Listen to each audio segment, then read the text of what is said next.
in interesting times. Today's stories: Black Tunisians push for equality in face of racism. Iraq to launch probe on millions of dollars lost to rains. Buses and trucks pick up migrants in Mexico to continue their journey. U.S. soldiers add barriers at the Mexico border as migrants approach. Aerial footage of fire teams dropping water, slurry on the blaze. Plus, Filipino educators meet embassy officials in D.C. and express their support of the campaign against trafficking teachers in the U.S. And Philippine ambassador says Build, Build, Build is one of the boldest and most ambitious infrastructure programs in history.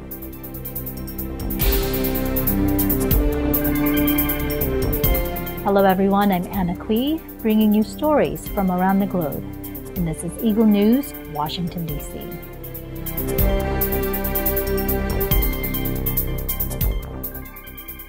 Black Tunisians, including some descended from slaves, make up a minority that is barely visible in a North African country. Many hope for greater equality after a law was passed last month criminalizing all forms of racism. Black residents still bury their dead in a poorly maintained piece of land full of earthen tombs covered with parched plants near Hamsuk on the island of Jerba.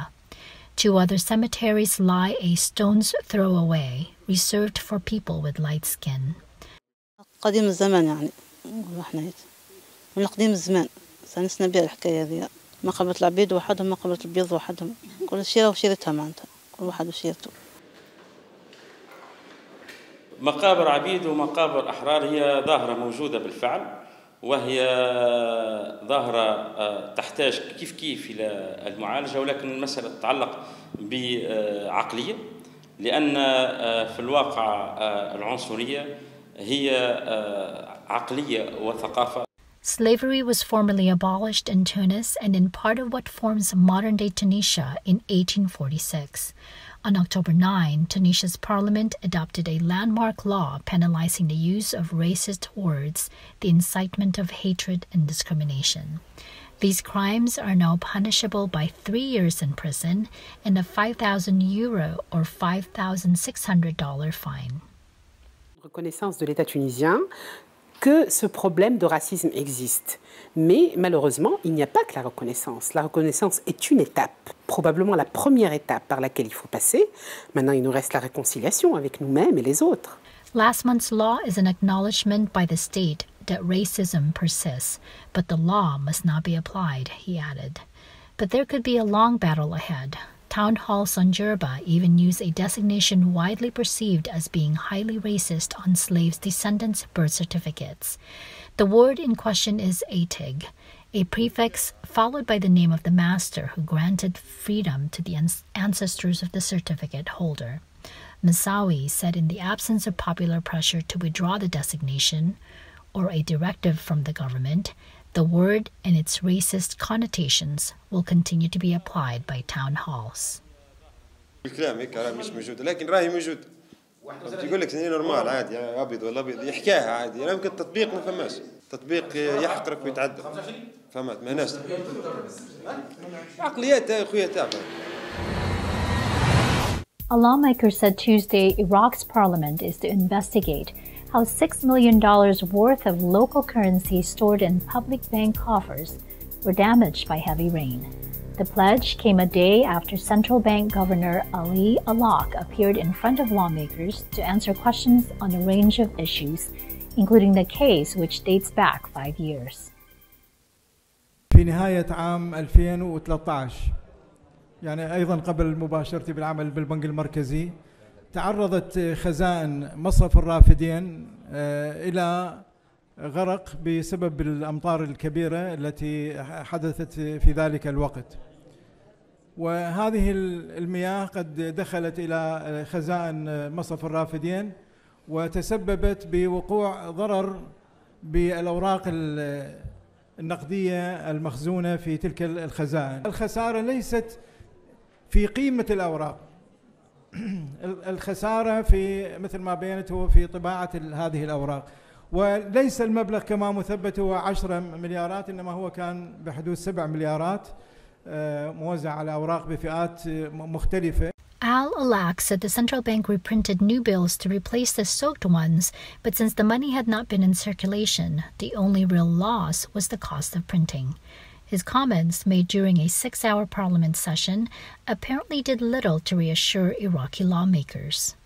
MP Hashar Abdallah of Kurdish anti-corruption party Goran and a member of Parliament's Finance Committee said, the bank governor said the damaged bills were destroyed, but that answer isn't clear. The issue has sparked controversy in Iraq, ranked by Transparency International as the 12th most corrupt country in the world. According to Iraq's parliament, corruption, shell companies, and phantom public employees who receive salaries but do not work have cost Iraq the equivalent of $228 billion since 2003.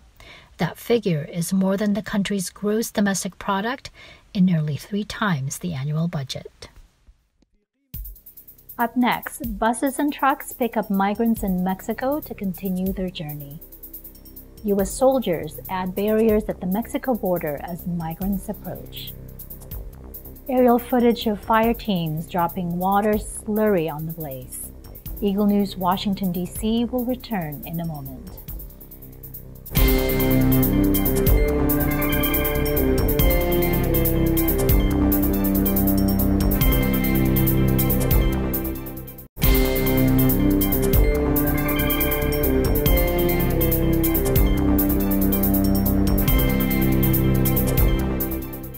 Welcome back. You are watching Eagle News, Washington, D.C. Central American migrants board buses and trucks in the central Mexican town of Ixtlan del Rio on their way to Sinaloa as they continue their trek through Mexico in hopes of reaching the U.S., where military personnel have started installing cement barriers and barbed wire fencing. The caravan of Central American migrants trekking across Mexico toward the United States marked 1 month on the road Tuesday with a full day of walking and hitchhiking and no celebrations. The caravan, which currently has around 5,000 migrants, set out from the city of San Pedro Sula in Honduras on October 13, fleeing poverty and violence and finding itself on the receiving end of a flood of anti-immigrant attacks from U.S. President Donald Trump. The migrants, who have traveled more than 1,250 miles so far, were planning to cover another 400 kilometers and spend the night in the Pacific Coast state of Sinaloa, still some 1,800 kilometers from the border city of Tijuana, their destination. Many said they saw little cause for celebration in reaching the 1-month mark in their exhausting journey. A 60-year-old Honduran man, Wilson Ramirez, said, "How could they have a party when they don't have houses or jobs, when they're tired and sick and worried about their future?" On the other side of the border, U.S. soldiers install barriers at the San Isidro port of entry on the U.S.-Mexico border in the town of Tijuana, in anticipation of the arrival of a Central American migrant caravan slowly making their way through Mexico in hopes of reaching the United States. U.S. authorities closed down several lanes of traffic at 2 border crossings from Tijuana into California so military personnel could install cement barriers and barbed wire fencing. Defense Secretary Jim Mattis said Tuesday he will visit the U.S.-Mexico border, where thousands of active-duty soldiers have been deployed to help border police prepare for the arrival of a caravan of migrants.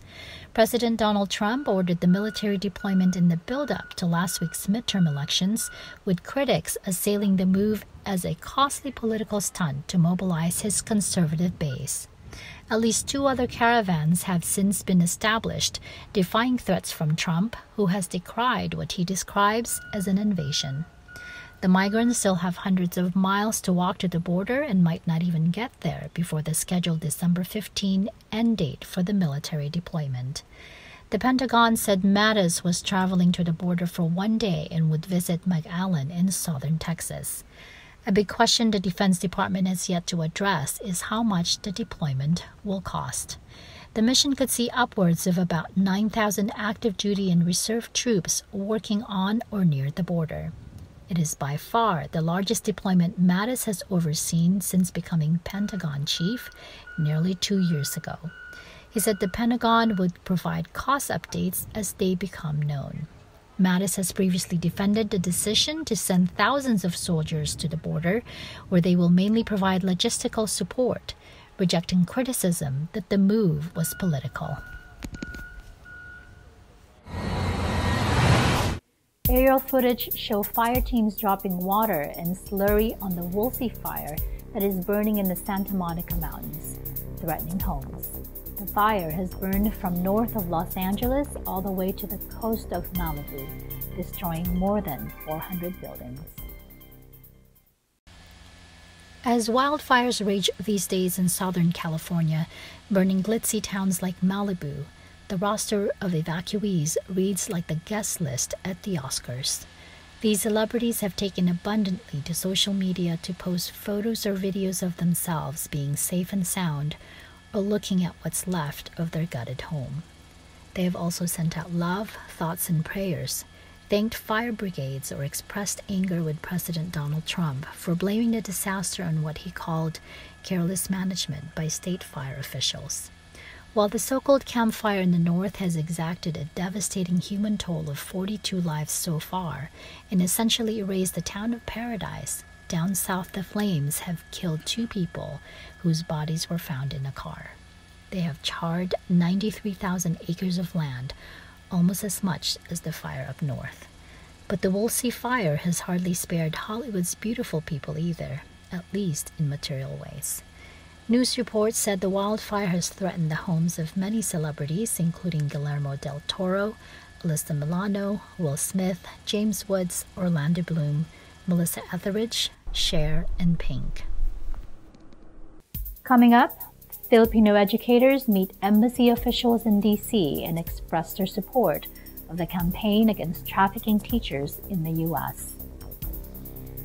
And Philippine ambassador says Build, Build, Build is one of the boldest and most ambitious infrastructure program in history. Eagle News, Washington, D.C. will return shortly.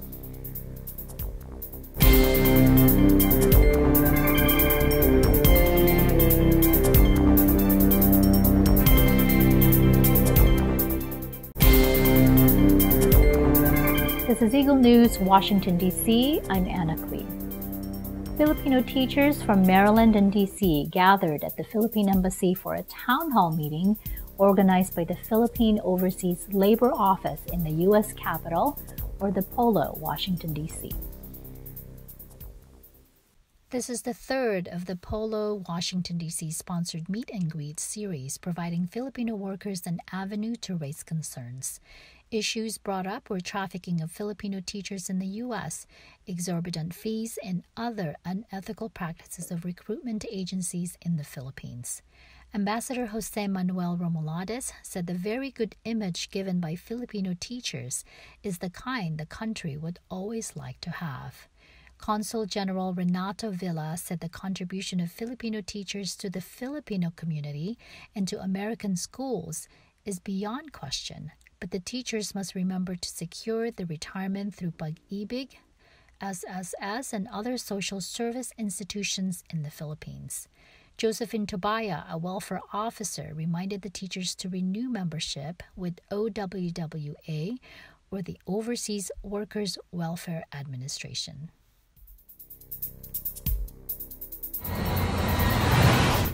Philippine ambassador to the U.S., Jose Manuel Romualdez, joins an Indo-Pacific infrastructure panel in Washington, D.C., and says the Philippines' infrastructure investment plan, called Build, Build, Build, is one of the boldest and most ambitious infrastructure program in history.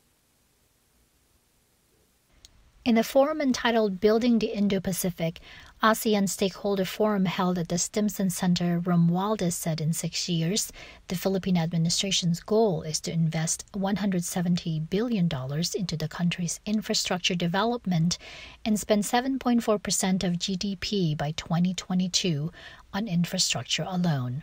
Romualdez added, underinvestment in infrastructure produced a large gap that resulted in congestion and inefficiency.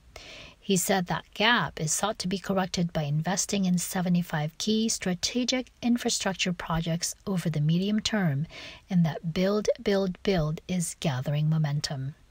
The panel, moderated by Stimson Center's Southeast Asia Program Director Brian Eiler, was composed of Ambassador Romualdez of the Philippines, Deputy Assistant Secretary of State Roland de Marcellus, Thai Deputy Chief of Mission Busara Kanchanalai, and Vice President of Alpha Technologies Paul Shmotolokwa.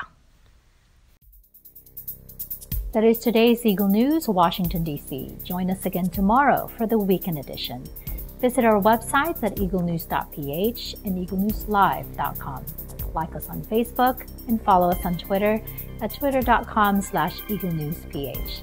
Thank you for watching. I'm Anna Kui, and I am 1 with 25.